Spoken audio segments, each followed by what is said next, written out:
اعوذ باللہ من الشیطان الرجیم بسم اللہ الرحمن الرحیم اللہم فقہنا فی الدین۔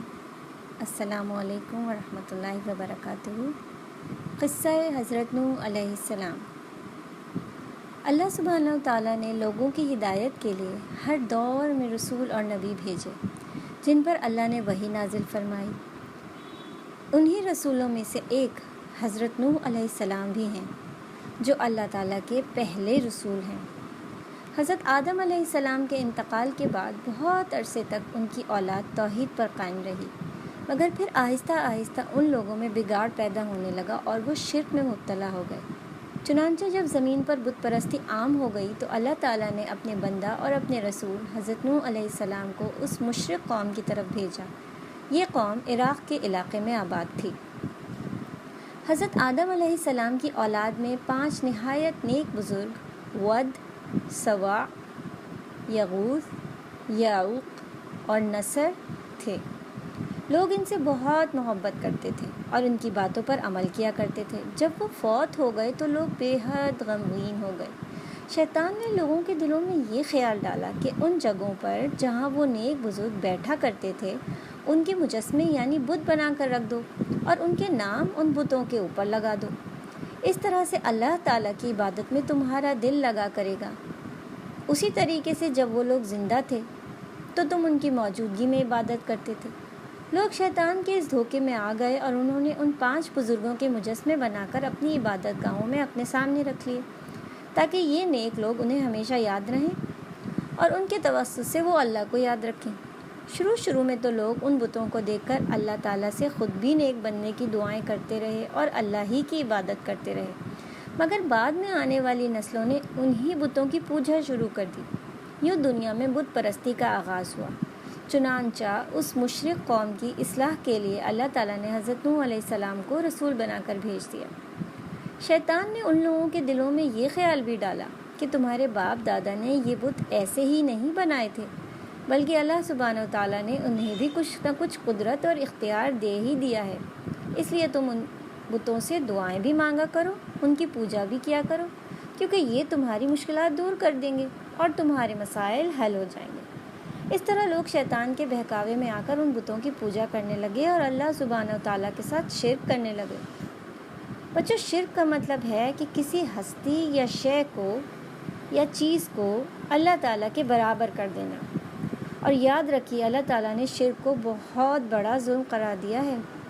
حضرت نوح علیہ السلام نے 950 سال تک اپنی قوم کو ایک اللہ کی عبادت کی دعوت دی۔ انہوں نے اپنی قوم کو اللہ کے ساتھ شرک کرنے اور بتوں کی پوجا کرنے سے سختی سے روکا۔ آپ نے اپنی قوم کے افراد کو اکیلے بھی سمجھایا اور سب کے سامنے بھی، دن میں بھی سمجھایا، یہاں تک کہ رات میں بھی، لیکن قوم نے ان کی بات نہ مانی۔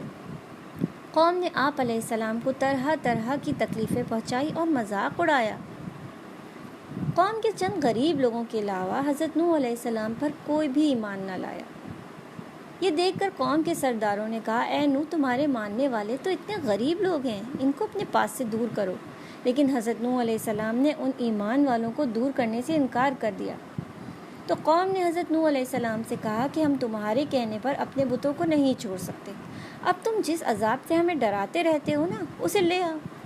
حضرت نوح علیہ السلام نے ان کے بار بار انکار کرنے پر اللہ تعالیٰ کو یوں پکارا، اے میرے رب، زمین پر کافروں میں سے کوئی بسنے والا باقی نہ چھوڑیے، بے شک اگر آپ نے انہیں چھوڑ دیا تو وہ آپ کے بندوں کو گمراہ کر دیں گے۔ جب قوم کی مسلسل نافرمانی اور ان کے عذاب طلب کرنے پر اللہ سبحانہ وتعالیٰ نے اس کافر قوم کو انجام تک پہنچانے کا ارادہ فرما لیا تو حضرت نوح علیہ السلام کی طرف وحی فرمائی گئی کہ آپ کی قوم میں سے اب مزید لوگ ایمان نہیں لائیں گے، اس لیے آپ ایک کشتی بنائیے۔ چنانچہ حضرت نوح علیہ السلام نے یہ کشتی اللہ کے حکم اور ہدایات کے مطابق لکڑی کے تختوں اور کیلوں سے بنانا شروع کر دی۔ جب آپ علیہ السلام یہ کشتی بنا رہے تھے تو کافر قوم ان کا مذاق اڑا رہی تھی۔ ان کا خیال تھا کہ ہر طرف تو خشکی ہی خشکی ہے، یہ کشتی آخر چلے گی کہاں؟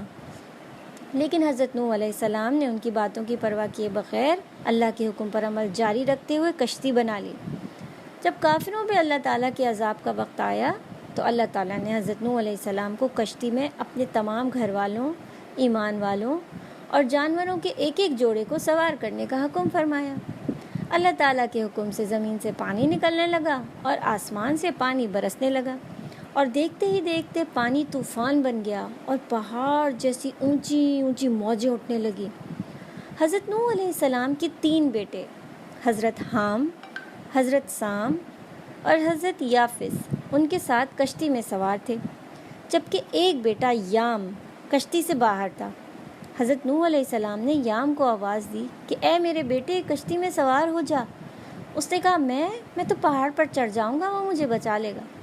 حضرت نوح علیہ السلام نے دکھ سے فرمایا کہ آج اللہ کے سوا کوئی بچانے والا نہیں۔ اچانک ایک موج آئی اور ان کا بیٹا بھی دیگر کافروں کی طرح غرق ہو گیا۔ اللہ تعالیٰ نے حضرت نوح کے ساتھ کشتی میں سوار سب اہل ایمان کو محفوظ رکھا۔ پھر اللہ سبحانہ و تعالیٰ نے زمین کو اپنا پانی نگلنے کا حکم دیا اور آسمان کو پانی برسانے سے منع کر دیا۔ چنانچہ اللہ تعالیٰ کے حکم سے طوفان تھم گیا اور طوفان کا بقیہ پانی جو زمین پر پھیلا ہوا تھا وہ خشک کر دیا گیا۔ حضرت نوح علیہ السلام کی کشتی ارارات کے پہاڑی سلسلے کے ایک پہاڑ جودی پر جا کر رک گئی۔ ارارات ترکی اور آرمینیا کی سرحد کے قریب ہے۔ یہ علاقہ آرمینیا کی سطح مرتفع سے شروع ہو کر جنوب میں کردستان تک ہے۔ یہ پہاڑ آج بھی جودی ہی کے نام سے مشہور ہے۔ کشتی میں بچ جانے والے لوگوں نے اللہ سبحانہ و تعالیٰ کا شکر ادا کیا اور اللہ تعالیٰ کی فرما برداری میں زندگی گزارنے لگے۔ حضرت نوح علیہ السلام کے بعد ان کے ایمان لانے والے تینوں بیٹوں یعنی حضرت حام، حضرت سام اور حضرت یافس سے انسانوں کی نسل چلی۔ اسی لیے حضرت نوح علیہ السلام کو آدم ثانی بھی کہا جاتا ہے۔ بچوں، اس قصے سے جو سبق ہمیں حاصل ہوتا ہے وہ انتہائی اہم ہے۔ وہ یہ کہ شرک ایک نہایت بڑا گناہ ہے جس سے ہمیں خود بھی بچنا چاہیے اور دوسروں کو بھی بچنے کی دعوت دینی چاہیے، کیونکہ اللہ سبحانہ و تعالیٰ اور رسول صلی اللہ علیہ وآلہ وسلم کی اطاعت کرنے والے ہی دنیا اور آخرت میں کامیاب ہوں گے۔ اس کے علاوہ جو شرک میں مبتلا ہوئے وہ آخرت میں رسوا ہوں گے اور جہنم کا ایندھن بنیں گے۔ جزاک اللہ۔ السلام علیکم ورحمۃ اللہ۔